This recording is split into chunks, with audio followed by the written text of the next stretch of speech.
welcome back. My name's Diana. This is my channel Bookish Di, and today I'm wrapping up my May in reading. So much like April, May was not, like, compared to how I started this year, I didn't read as much. I did read 10 books, pretty decent. I will say, compared to April, I did read potentially one of my top books of the year if I split it between fiction and nonfiction. And I've read that book, it was amazing, but it was preceded by another potential candidate for worst book I've read this year. So we're at two extremes in May, which I feel is pretty fitting. So yeah, let's get into it. The first book that I read in May was actually a reread, and that was When a Scot Ties the Knot by Tessa Dare. This is a historical romance, and the reason I picked it up again, and I'm sorry if you can hear my cat playing in the background, was Alexandra Bellfleur, I think her name is, the author of The Fiancé Farce, was doing one of those Twitter graphics where she was like showing the inspirations for the book, and one of them was When a Scot Ties the Knot, which I'm like, you know what? That book is delightful. I should reread that. And I did, and it was still so good. So the basic premise of this book is this young woman, Madeline Grace Church, has severe social anxiety and doesn't want to go to balls, which is a problem when she's about to start her London season. So she invents a fake fiance, a Scottish captain named Logan Mackenzie, and she starts writing him letters and sharing bits about herself. And she ends up killing him off in her letters. She then moves to Scotland. She's been given a castle by her godfather, so she's there with her aunt, and she's working as a scientific illustrator. And imagine her surprise when the real Captain Logan Mackenzie shows up and is like, hey fiance, let's get married. And on his side, he is doing this because he promised to take care of some of his men. And many of them have since, gone home, but there are a few who, due to wartime injuries or their families dying or moving to America, just need another place to stay. And so that's why he's doing this, and, sparks fly, they fall in love. And this was delightful. I still need to read more Tessa Dare because if this is the type of stuff that I get, she's probably going to be a good author for me. So I really like Madeline. I love the fact that she's a scientific illustrator and illustrates things like lobsters. Like, there's a whole plot point about lobster mating in here, and it's great. I also like her dynamic with Logan, and I enjoy the side characters. I will say, in terms of like the third act bleak moment, it's kind of a breakup, but kind of not, so it does work for me. And I also like how it resolves, and yeah, so this is so good. 3.75 out of 5. I would recommend it if you're looking for a historical fantasy. It's so good. And I definitely need to read more Tessa Dare at some point. Then I read something very different, and that was The Last Tale of the Flower Bride by Roshni Chokshi. This is my Fairy Loot edition. It has some really pretty sprayed edges and foil. So this is a gothic romance-esque story, and it's dual timeline. So the first timeline follows this unnamed bridegroom who, because of events we find out in his past, is a fairy tale scholar, and he's trying to track down a book, and he meets this young woman, Isabel Maxwell Castañeda, who is the heir to a hotel fortune. And they end up getting married, but one of the conditions for their marriage is he can't pry into her past, which becomes a problem when Indigo gets word that her aunt is dying and they're returning to her childhood home off the coast of Washington State. And then the other timeline we get is this teenage girl, Azure, who her and her mom move to where the childhood home is, and she meets Indigo, and they become really codependent friends, maybe something more, at least on Indigo's side. And part of what Azure's story is about that kind of teenage girl space and becoming obsessed with the other world and fairy, but also her trying to break free of that towards the end. And the story through their dual timelines is getting to the big reveal. So this is Roshni Chakshi's first adult book, and I've been reading her middle grade and YA, so I was interested to see how this would translate. And overall, I did like it. There were times when the prose got a little too purpley for me, and I will say I did see what the twist coming, but I was interested in how it came about. So it's one of those things where where predictability isn't necessarily a bad thing. I have no clue what's going on with my cats. I think the devil got into them today. Or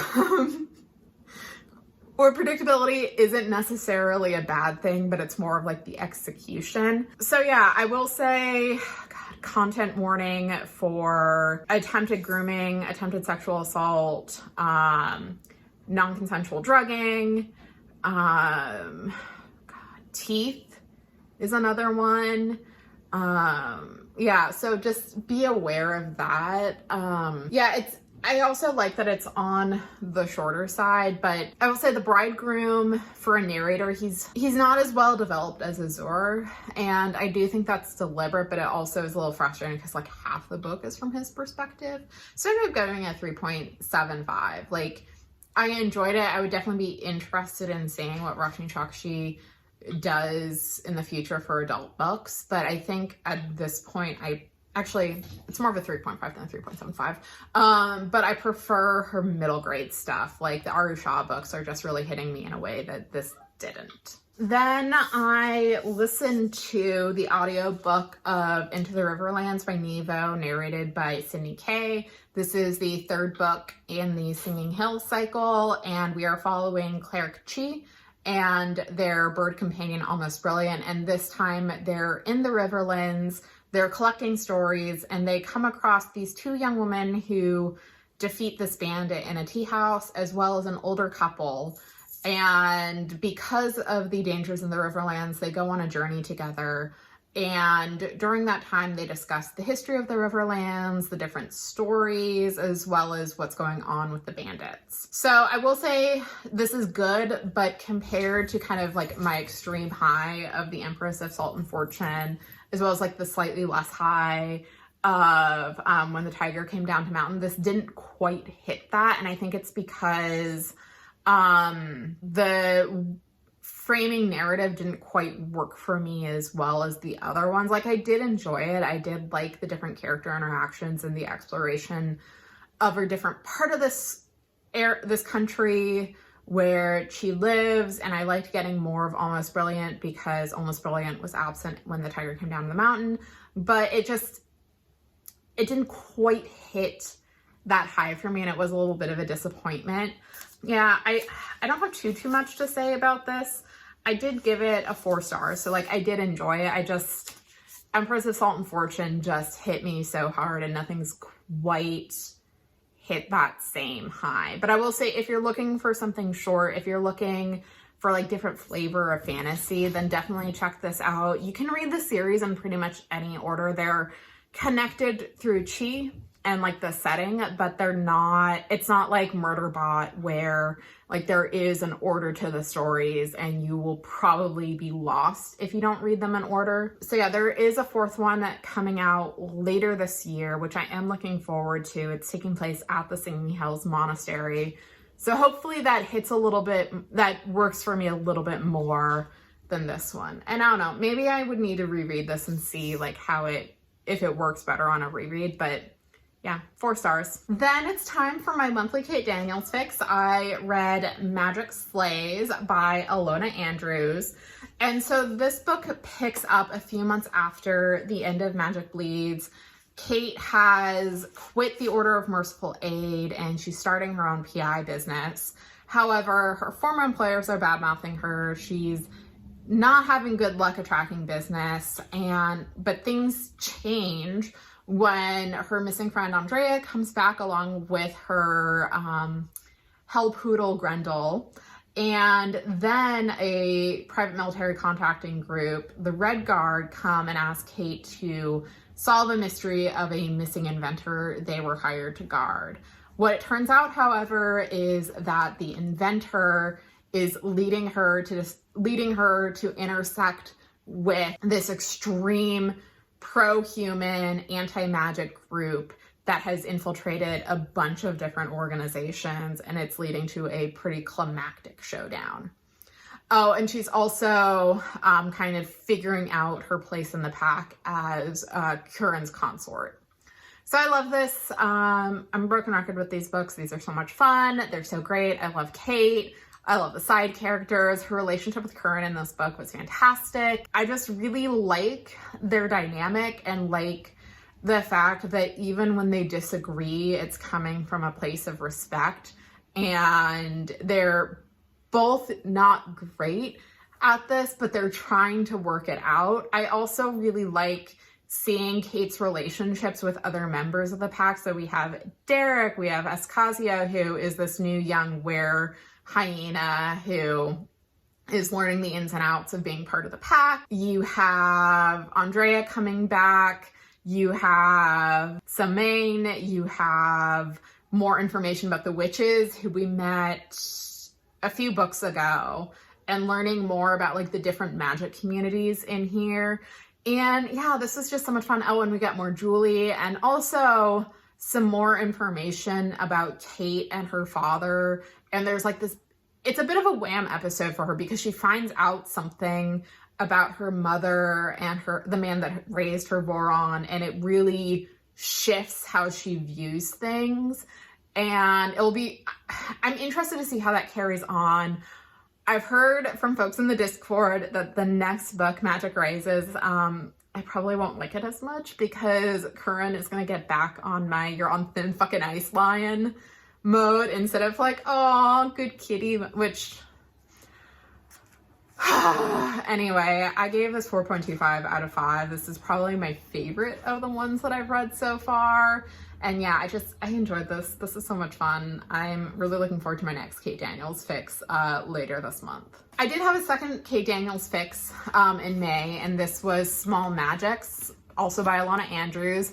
This is a short story collection, and it collects stuff that's in Kate's world as well as some other short stories that they've published. And so I picked this up for Magic Tests, which is the tie-in story to Magic Slays, and this follows Julie going to a new school to see if it will be a good fit, and along the way coming across a magical problem that she then solves and makes some friends. And it was nice to get Julie's point of view and see how being with Kate has allowed her to grow, but you also get like her own weird magic stuff. The other highlight for me with this collection was Curran's point of view. So these are a series of shorts that Gordon Andrews, so the husband half of the pair, wrote because people are asking like, well, what did Curran think during these like pretty important scenes in the book?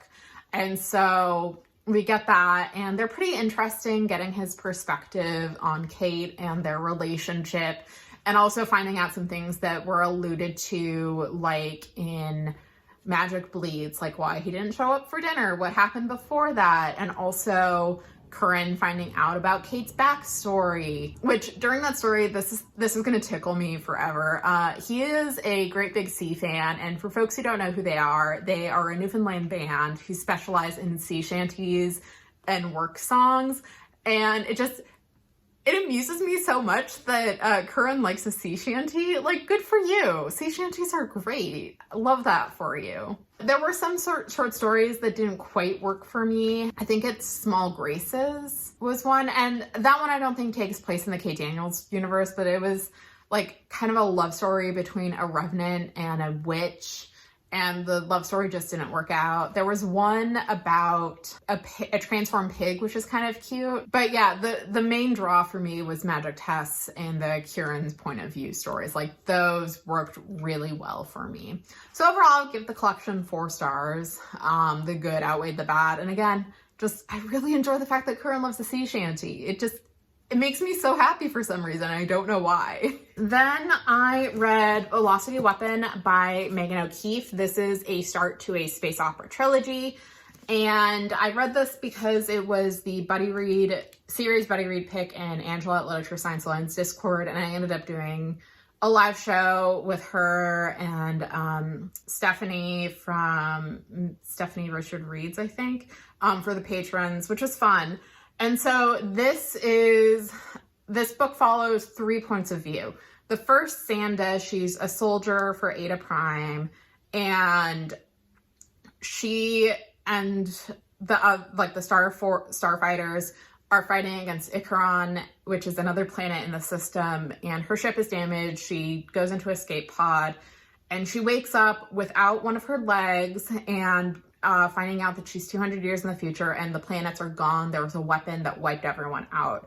And so she's trying to adjust to that, trying to figure out, like, okay, can we get to another star system on the sentient AI ship Barrow? And she finds another survivor, Tomas, and so she also pulls him in. And she also has a really cute droid friend named Grippy, who has BD1 energy. The second point of view is Sanda's brother, Biren, who's been training as a keeper.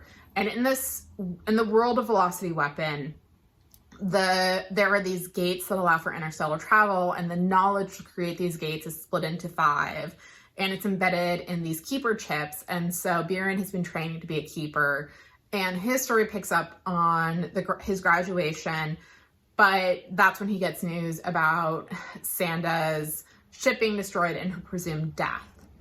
And so he's trying to get action, trying to figure out, like, okay, did she live or not? What's going on? Which leads to him becoming the speaker, so like the spokesperson for the Keepers. And he gets drawn into the political machinations of the Keepers. And then the third point of view is the most distant. It's this young woman, Jules, who's this thief, con artist. It's more cyberpunk.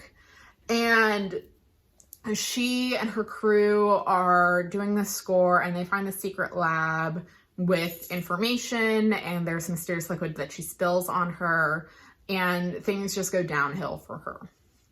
So overall, I did enjoy this. There were a few pacing issues, and also Jules's point of view didn't necessarily work for me as well because it's so disconnected, except towards the end. And I'm pretty sure the reason that her point of view was included was so it didn't come as a surprise, as well as to kind of amplify dread towards the end, or like amplify like what the fuck is going on-ness. But overall, because it was so distant, it was really hard to see how it intersected with Sanda and Biren. I liked Sanda and Biren as characters. I liked how their perspectives were similar but different, and it made sense given where they are in their careers and who their personalities are. I really like Sanda's relationship with Barrow, the ship, as well as Tomas. I will say this did remind me a bit of Velocity Weapon, or not Velocity, of The Last Watch, and that was mostly with the gates.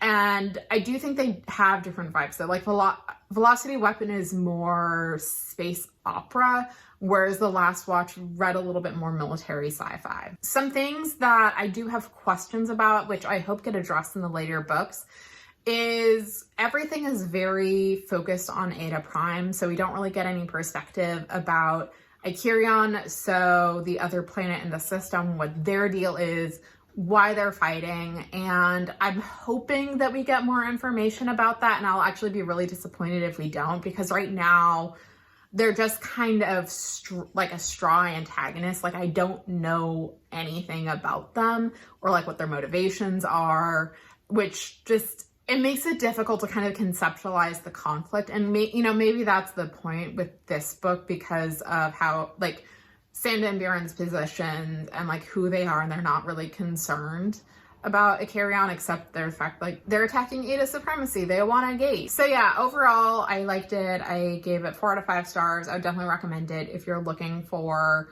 science fiction. And I'm going to pick up book 2 potentially this month. I have it checked out from the library right now. After that, I continued with one of the series on my series TBR and read my second Roshni Chokshi book of the month, and that was Arusha and the Song of Death, narrated by Sunila Nankani. This is the second book in the Pandava Quintet, and this book kicks off where Aru and Mini are trying to capture a thief who's stolen some celestial weapons, and they find the thief, who is disguised as Aru, which is weird, and who's fighting one of their Pandava sisters, Bryn. And Aru and Bryn do not hit it off well. They butt heads, but they end up making up later, which is great. And so Aru, Minnie, Bryn, and one of Bryn's friends, who is, oh God, Aiden, are charged with finding the celestial weapon because Aru and Bryn are, or Aru is named as a thief, even though she probably could, she's like, I couldn't have done that. People saw me, like, what's going on? And so they have to find the thief, figure out how the thief is creating these heartless, so men without a heart, and get the celestial back in 10 days, or else their memories of the other world will be wiped. So this is really fun. I really enjoyed this. I continue to really like Roshan Shakti's middle grade writing. I love the dynamics between Aru and Minnie, and their new dynamics with Bryn, who is very different from them, but you know, they're still spiritual sisters. We also have Aiden, who we find out like what his connection to the Pandavas is. And we also learn more about Hindu mythology, or like the mythological characters for Hinduism, and learn about the power of stories and how that can affect someone. Some things that didn't quite work for me with this book, and I think this is more of like kind of a commentary about the Rick Riordan style, is there are some cultural comments that just kind of date the book. There's also a few Harry Potter references, which this came out, I want to say in 2019. Yeah, in 2019. So like before J.K. Rowling went full mask off, but it's still a little jarring. So just heads up with that. I mean, overall, I really like this. These are just really fun books, and I needed a fun book to kind of break up the slog of the other book I was reading at the time, which I will talk about. But yeah, I gave this 4.25 out of 5 stars. I don't want to say too much because it does get a little spoilery for the first book, but yeah, this is great. I'm hoping to get to book 3 later this month and make some more progress with this series. Then the book that is on consideration for one of the worst books I've read this year. I read I keep wanting to call it the, but there's no the. I read Fourth Wing by Rebecca Yarros, and this was pitched as YA But Sexy, which should have been my first red flag, because YA But Sexy has the same energy as Barely Legal, and people who use it need to be smacked with a 2x4. That's just my opinion. A Dragon Academy book that centers this young woman, Violet, who has a chronic health condition similar to Ehlers-Danlos syndrome, which is autoimmune disease attacking collagen. And she's been training to be a scribe, but her mother says, no, you're going to be a dragon rider. And even though it is not something that she's been training for or necessarily suited for, and so Violet has to join the Writers' Quadrant, survive people trying to kill her, deal with the hot, sexy ambiguously brown wing leader Xaden, who is the son of a rebel leader who she thinks who wants to kill her, even though he keeps saying that he doesn't want to kill her, and dealing with a childhood friend and bonding to 2 dragons. And yeah. So I was thinking about doing a vlog for this book and some other Dragon Academy books, and I still might, but overall, this was not a good book for several reasons. I will say the dragons were the best part of this book. Adarna and Tarn were great. I would die for Adarna. She's a baby. She is so cute. And I will say I did like the action sequence towards the end of the book. However, those are the only good things I can say about it. I found this book incredibly shallow in terms of its characters and its world building. I thought that the characters lacked depth. We're told, particularly with Violet, that she's very smart, but we never really see that. Like, the only way the author is like conveying that Violet is smart is have her info dump world building as a way to distract herself at various points, and it's done incredibly clunkily. And she also apparently knows poison. Xaden, like, he is sexy and in charge and doesn't want to kill Violet, and that's kind of it. We have Dane, who is totally rule-bound, except when he's trying to get Violet to the Scribes Quadrant, even though that would break rules. We don't know much about any of the side characters, except for one, Liam. He's like the only one who gets some depth. Yeah, the characters are really shallowly written. The world building is also really shallowly written. Like, I could not tell you anything about this world, even though we did have those info dumps, except that there is a kingdom that has Griffin riders. There's a baron full of like evilness, and one of the provinces tried to rebel and secede. That's kind of it. I also, let's see, how do I want to phrase this? So Violet is a disabled character. However, it felt at times like her disability was more used to make her not like other girls and kind of mark her as different and special. I'm gonna link to an essay from the Uncanny Magazine's Disabled People Destroy Science Fiction issue from 2018. And I think reading that kind of put into perspective my feelings on it. Hello, Editing Diana here. So I think what I meant to say in the original wrap-up, which I didn't articulate super well, is that there were times, well, actually throughout the entire book, not just there were times, but it felt like Violet's story boiled down to this kind of inspirational disability narrative where the character kind of pushes through and doesn't need to take time to accommodate the fact that their joints might be swollen. They might be dealing with their shoulder being out of the socket. I'm completely blanking on the correct word for that. But yeah, it felt like that type of inspirational disability narrative, which I don't really love.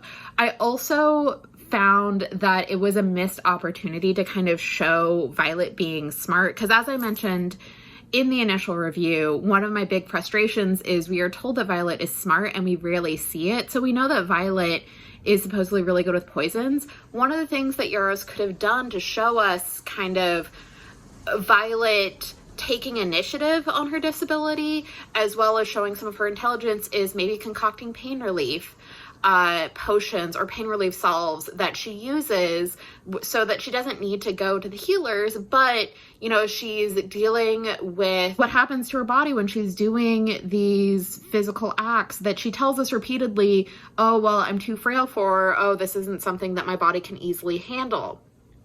I also found, and this is something that came up through some conversations with other people, that Violet doesn't really take initiative when it comes to accommodating her own disability. A lot of the things that we see, like the mobility aid that she gets, these are people doing it without her input. These are people just kind of being like, oh, well, let me fix it for you. And rather than maybe Violet being like, hey, there might be something I can do that can help me stay on the dragon, or there's something that I can do to accommodate my body to make flying easier. It's something that Xaden does for her. And it's a little frustrating, especially because the narrative is telling us that Dane being protective of her and Dane trying to, in his own way, deal with her disability is bad, but Xaden kind of does the same thing, but because he's the love interest, the narrative paints him as morally correct. So yeah, I'm going to edit this in and then I'll turn it back to earlier Diana and kind of wrap up my review and my feelings about this shitty book. I'll also say the other thing that bugged me with this book was the writing itself. I found it not good. Like there's a lot of sentences that are like one word punctuated. So like, what the hell? Or like, I flipped him the middle bird. Or like the middle finger, which was just really awkwardly written. Yeah, I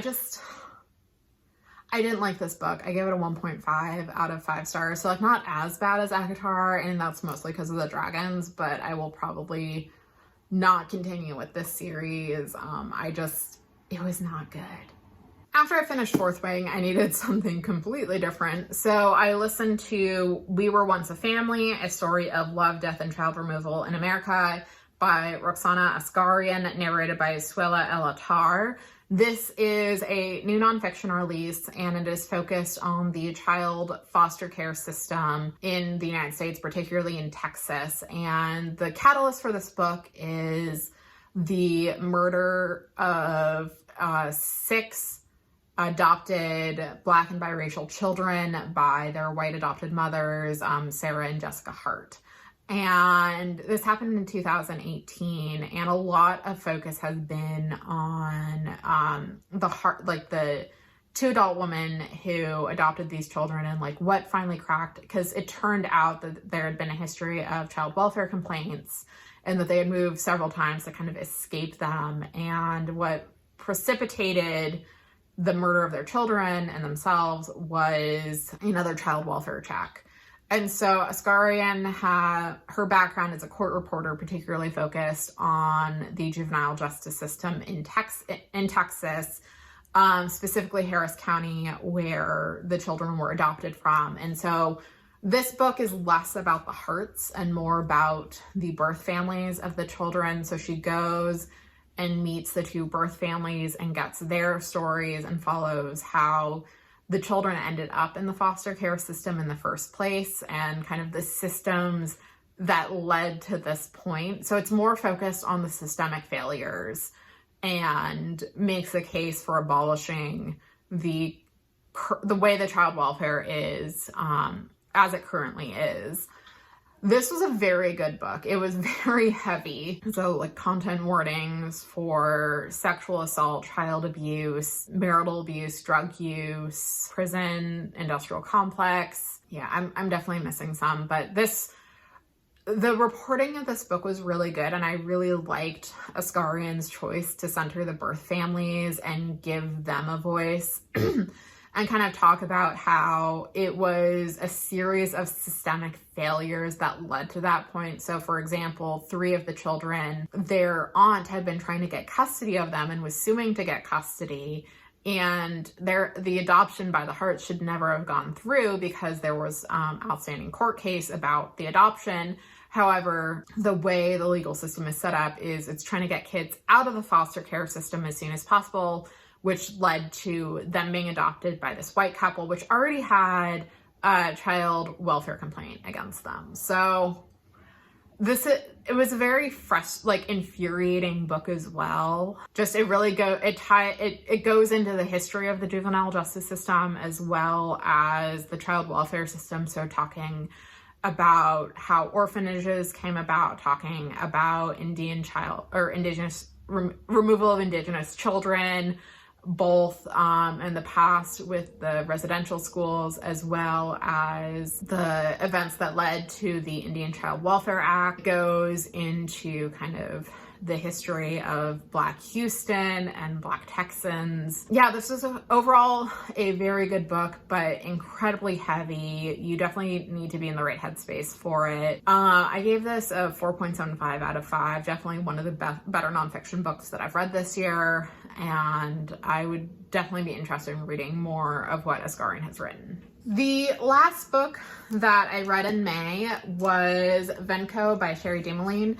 This is a modern fantasy that follows a Métis woman, Lucky St. James. She's taking care of her grandmother who has dementia. She lives in Toronto, and they're facing eviction, and she's trying to figure out a way to get a job that would allow her to take care of her grandmother without putting her in a home. And she finds a spoon, and the spoon ties her to this coven of witches, and they now only have like 9 days to find the 7th witch so they can complete their coven and bring in a new era of magic. And so Lucky goes on a road trip with her grandmother to try and find the 7th spoon and the 7th witch. And she's being followed by a witch hunter, Jay Christos, who has a history of hunting witches and is trying to stop Lucky, stop the formation of this coven, and break magic in the world. So I think had I read this first before reading Her Majesty's Royal Coven, I might have liked this more.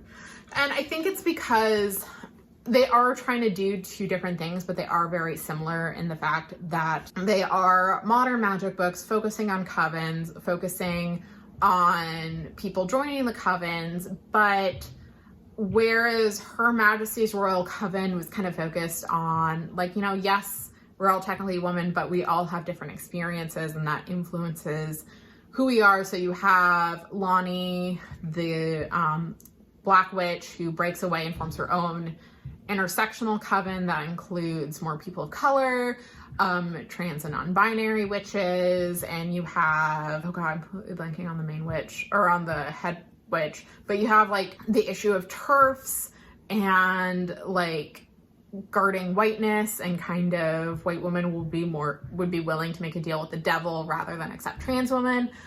This is much like, has a much more rosy view, and it's more of like women will come together and usher in magic. And there is a trans witch in this book, Freya, who we get a little bit of information about, and there are other witches of color, but it's a much more like sunshiny view, and it's much more focused on like womanhood as womanhood as magic, which Her Majesty's Royal Coven didn't have, because men also have access to magic, but they're not quite as powerful. They're warlocks. Yeah, I will say the thing that I like, so I would like the conceptualization of the magic in the coven and who has access to magic, like, didn't necessarily work for me as well as it did in Her Majesty's Royal Coven. So like, when I say that I think I would have liked this more, that's what I mean, because I was comparing it and I found this one just kind of less fleshed out for me. I will say I really liked Lucky and her point of view and her relationship with her grandmother. Like, I think this probably would have been like a 3-star book had it not been for Lucky and Stella, and Lucky trying to figure out like, how does she continue to take care of her grandmother, dealing with the fact that her grandmother does have dementia, and kind of the struggles with that, and also looking at, you know, the intergenerational relationship. We also get flashbacks to Lucky's mother, who passed away due to cancer, and how that influenced Lucky, and how that led to Lucky having certain abilities that no one really expects of her. Christos was a really gross character, and he got the fate that he deserved. So yeah, I gave this a 3.5 out of 5. I would definitely say pick it up if you're looking for like a modern magic that isn't focused just on white people. I think Her Majesty's Royal Coven worked better for me overall. But yeah, I'm glad I read it. I know Demoline has another adult fantasy book out, so I think I own an ebook copy of that, so I might check it out, because I do enjoy her writing overall, even if certain choices she makes don't always work for me. So that was my May in reading. 10 books, one really good, one really bad, everything else kind of in the middle.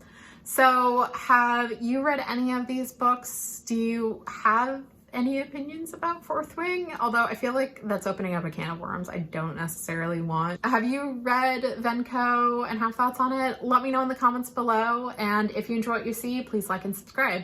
Thank you all so much for watching, and I will talk with you later. Bye.